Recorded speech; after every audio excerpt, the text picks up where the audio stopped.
Hey guys, welcome to Smack Talk Wrestling Reviews. I am your host, Boise, and this is NXT Review.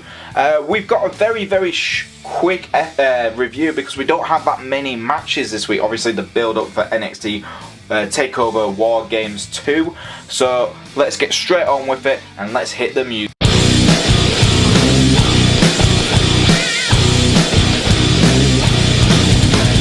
So the first match we had of the night was Bianca Belair versus Mia Yim. Yim, who was a Mae Young Classic wrestler in both years, last year, this year, just finally signed her NXT contract, and she took on Bianca Belair. Bianca Belair is surprisingly still on an undefeated streak right now, which is a huge surprise. I'm hoping it doesn't continue too long, but it's great to see her character evolve with this. Like, she's getting a bigger and bigger attitude because she's undefeated. She has beaten some big names in the division, but yeah, it was an okay match. Both women really went all out. Bianca Belair did win, obviously. I reckon Bianca's going to lose a streak when she finally gets her NXT Women's title match, and that could really be like a interesting path they could take after that, where she goes all out heel, because right now she's like heel. She's heel, but she isn't full on like nasty heel. It could be interesting to see how she goes after her streak loses. I'm gonna give this match a 6 out of 10. Yim and Belair they did enough to entertain me. It was just a basic match to start off the show. The next match we did get was Lacey Evans taking on a enhancement talent.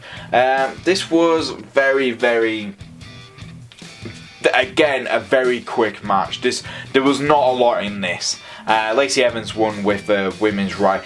Again, I like Lacey Evans. I think she's at that stage. I think she's further developed.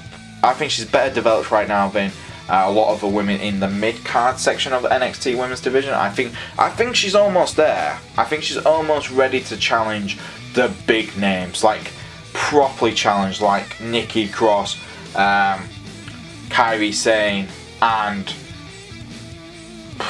Shayna Baszler. I think she could really challenge her. I know she's had a match against Kairi Sane before, but I think a proper, full-on, proper match, I think she could go all out. This was a simple match. She cut a decent promo afterwards, but again, I can't really give it too much. I'm going to give it a 5 out of 10. Lacey Evans is entertaining, but you can tell all the big names in the NXT Women's Division are already really busy on storylines themselves right now. I mean, that just moves us to the main event. I told you this was a very much a quick review because there was not a lot of matches, and this was Hanson from War Raiders taking on Kyle O'Reilly from Undisputed Era. The winner of this would get the advantage at WarGames. This was a great match between both guys. I really enjoyed every second of it. There was points where you look at Hanson, you go, a big man like him should not be able to do that. I mean, you go, my God, he's awesome. And then you watch Kyle O'Reilly and you go, Kyle O'Reilly is vicious, dangerous, and I don't want him anywhere near my legs because I reckon he could break them in about a second. He could break my legs in a second, but I think he could break most people, especially competitors in NXT's legs, in about a second. That's how good Kyle O'Reilly is. He's so good. You kind of forget because they always put him in, tag team matches. And again with Hanson as well, he's a good wrestler. He's a very good wrestler. Both guys are very good. But you kind of forget that they're so good. People forget that that they are fantastic at singles matches. Adam Cole started coming out. He distracted Hanson, which allowed Kyle O'Reilly to get an advantage. Hanson kicked out, and then the rest of the Raw Raiders came out, and they started fighting Adam Cole. Then all of Undisputed Era, Bobby Fish and Roderick Strong came out, and Pete Dunne came out. Pete Dunne's leg got taken out. It looks like a serious injury. That could be interesting to see how that's worked on Saturday, because he was limping into the ring. Roderick Strong, then Ricochet came out of nowhere, flipped over the referee, took everyone out. With all this distraction, referees watching them, Kyle O'Reilly gets the tag team belts, smashes Hanson behind the back of his head, throws the belt to one side, pins him 1, 2, 3. Undisputed Era get the advantage at WarGames. Kyle O'Reilly gets that big victory. This was a really good match. It was chaotic, it was fun. You had a good singles match at the start, then you started creeping in everyone who's involved in WarGames. I'm going to give this a 9 out of 10. I really enjoyed it. I know a lot of people give it probably about a 8 or something like this, but I really enjoyed it. I thought this really added to the story, especially stuff we can focus on at WarGames on Saturday.